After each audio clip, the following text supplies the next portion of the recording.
Alright, buenos dias, que paso amigos, John's Moto Garage. As always, welcome back to the channel. I'm finally back in AZ after this really long vacation sesh, which was a total blast, and I need an excuse to ride a motorcycle. So today we're going to jump on the CBR, and I'm going to go over 5 reasons why you should not buy a sport bike. They totally suck. These are the worst bikes ever. And of course, if you haven't already, be sure to like, subscribe, hit me up on Instagram at John's Moto Garage. And without further preamble, let's go ahead and jump into it. Oh geez, I haven't ridden this thing in a minute. It's been a hot minute, dude.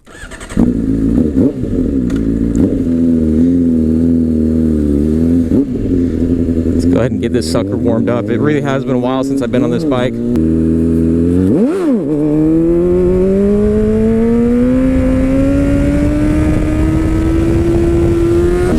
Now, just to preface this, obviously I'm not anti-sport bike.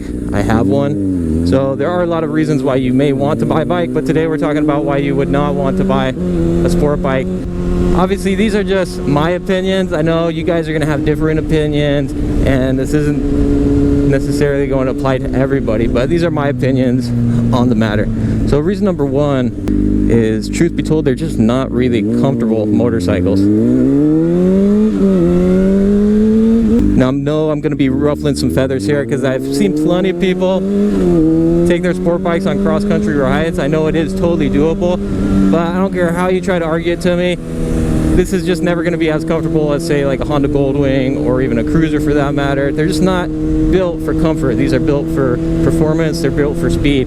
So what am I talking about? You're leaned over. It's an aggressive stance. You've got the super low bars. You're kind of tight. You know, it's cramped. It's just not a comfortable motorcycle, generally speaking. And it's okay, that's not what they're built for. But if you're looking for comfort, I would stay away from the sport bikes. Reason number 2, these things are wicked dangerous. And I know what you're thinking. Duh, dude. Like, yeah, of course they're dangerous. It's a sport bike. And then I'm going to have a lot of people saying, well, dude, all motorcycles are dangerous, which is true. This is totally true. And again, this is one that kind of depends on the rider. But I guess the point I'm making is these bikes, being a sport bike, they have potential. I mean, even this, which is a 600cc, right? So it's like a smaller sport bike. The potential is far greater.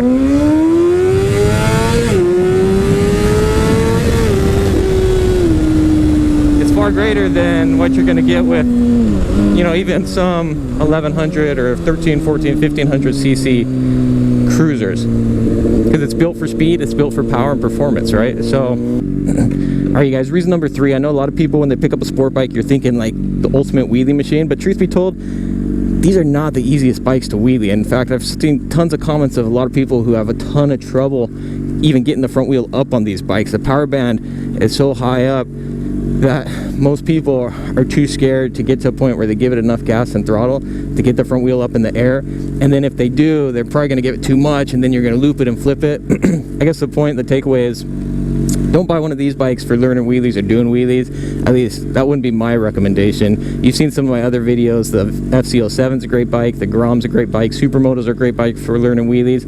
I would not buy one of these to learn wheelies. Again, not that nobody has. In fact, most people probably do learn on sport bikes, but that wouldn't be my course of action. So that's reason number trace. All right, reason number 4. These bikes, as you can see, they just are super cool, fast-looking motorcycles. Just looking at it, parked at a standstill, it looks like this thing's going like 100 miles per hour. The problem with that is it puts a target on your back. It's kind of like cruising around in the red Corvette.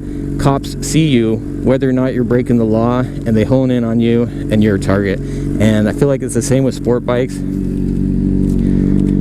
If you don't want to be getting attention, you may not want, especially a super rad-looking red and white CBR600. So there's reason number 4, you guys. I hate to say it, but you very well may have a target on your back. Okay, uncomfortable, dangerous, wheelies, target on your back. Oh, mystical power equals the knocks the sense out of you. That's right, reason number 5, bonus reason. It's crazy, I jump on one of these bikes and I consider myself like somewhat mature and disciplined in a sense. You know, I've got kids, I've got a wife, I've got a family to support, people to provide for, a job, all that kind of thing. But dude, I jump on one of these and it's like it just knocks the sense right out of me. It requires a ton of self-discipline to safely jump on one of these and ride it. And what do I mean by that? Like I said, it just has the potential right there at your wrist, and it's so hard to jump on this and not be cruising at like 100 miles per hour, because the thing is, cruising speed limit on this, it just feels like you're constantly having to hold back. And it's one of those things that sometimes it is funner to be riding a slow bike fast than to have to ride a fast bike slow. It's like just crushing your soul, the fact that you're on a CBR super sport and you can't be max wrist, pedal to the metal, wide open throttle. There you guys have it. 5 reasons why John's Moto Garage, in my opinion, I think you may want to avoid a sport bike. Again, they're not the most comfortable bikes, obviously not built for that. Number 2, they're wicked dangerous. Number 3, don't buy one of these bikes for wheelies. I know these are built and people think wheelies when they think sport bikes, but not the easiest bike to wheelie.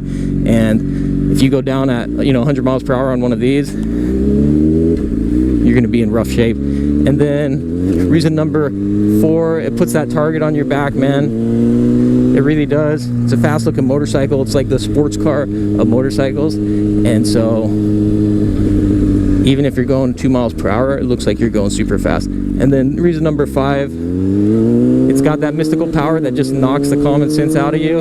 You got to be super, super disciplined. And then the bonus reason, like I was saying, is it just kind of sucks riding around town on a bike that has so much potential, yet having to throttle down the power, you know what I mean? It's a drag. It's just, it almost takes the fun out of it. Almost takes the fun out of it. Speaking of wheelie, I haven't done a wheelie on this in a long time.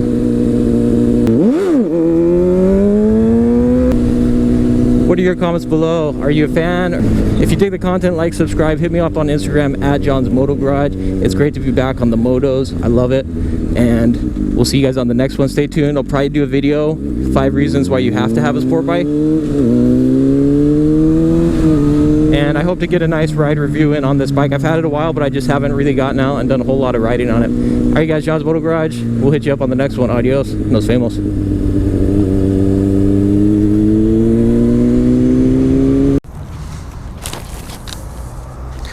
All right, I got the title.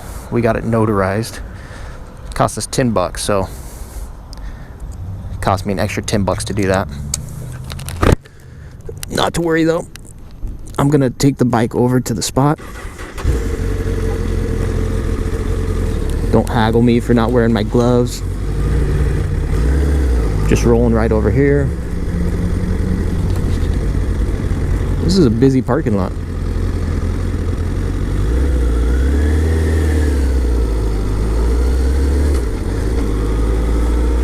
Looks like the kids woke up.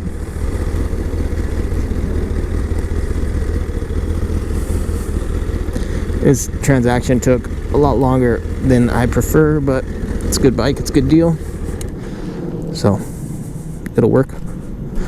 What the heck is this? It's not off my bike, that's for sure.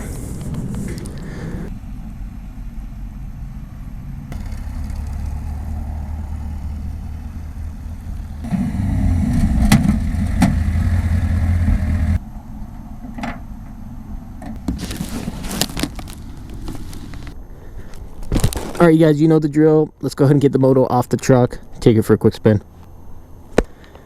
There she is. What a beauty. I'm a big fan of this. Looks better in person than in the photos.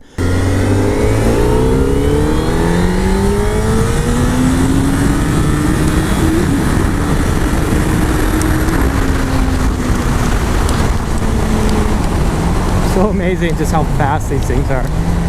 Holy smokes. Absolutely bonkers. Absolutely bonkers. Sorry, I gotta fix my jacket.